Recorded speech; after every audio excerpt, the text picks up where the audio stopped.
వందే మాత్రం నేను మీ జర్నలిస్ట్ నవత 25 కోట్ల మందిని పేదరికం నుంచి బయటికి తీసుకొచ్చామని చెబుతారు.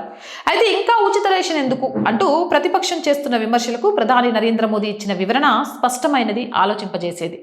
ప్రధాని మాటల్లో భావం ఏంటంటే పేదరికం నుంచి బయటపడటం ఒక పెద్ద అడుగైతే మళ్ళీ అదే పరిస్థితుల్లోకి జారిపోకుండా కాపాడటం ఇంకా పెద్ద బాధ్యత.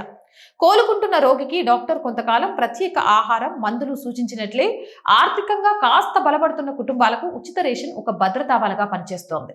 కరోనా తర్వాత ప్రపంచవ్యాప్తంగా ఆర్థిక పరిస్థితులు మారాయి. ధరల పెరుగుదల, ఉద్యోగాల్లో మార్పులు, కుటుంబాలపై అదనపు భారం వంటి సమస్యలు ఉన్నాయి.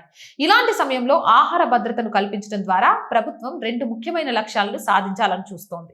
మళ్లీ పేదరికంలోకి వెళ్లే ప్రమాదాన్ని తగ్గించడం, కుటుంబాల ఖర్చును తగ్గించి వారి పొదుపు సామర్థ్యాన్ని పెంచడం, పిల్లల పోషణ, ఆరోగ్యం, విద్యపై ప్రభావం పడకుండా చూడటం.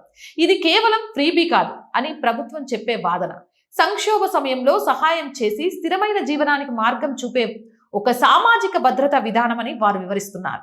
ఒక దేశం అభివృద్ధి అంటే కేవలం గణాంకాలు కాదు, సాధారణ కుటుంబ భవిష్యత్తుపై నమ్మకం కలిగించడం కూడా అంతే ముఖ్యమని ఈ విధానం చెబుతోంది. మరి మోదీ గారు చెప్తుంది వాస్తవమా కాదా? మీ అభిప్రాయం ఏంటి? కామెంట్ చేసేయండి. రోజు చెప్తున్నాను, R group of channels, R voice, R political, R Samskruthi, 3 మన ఛానల్సే.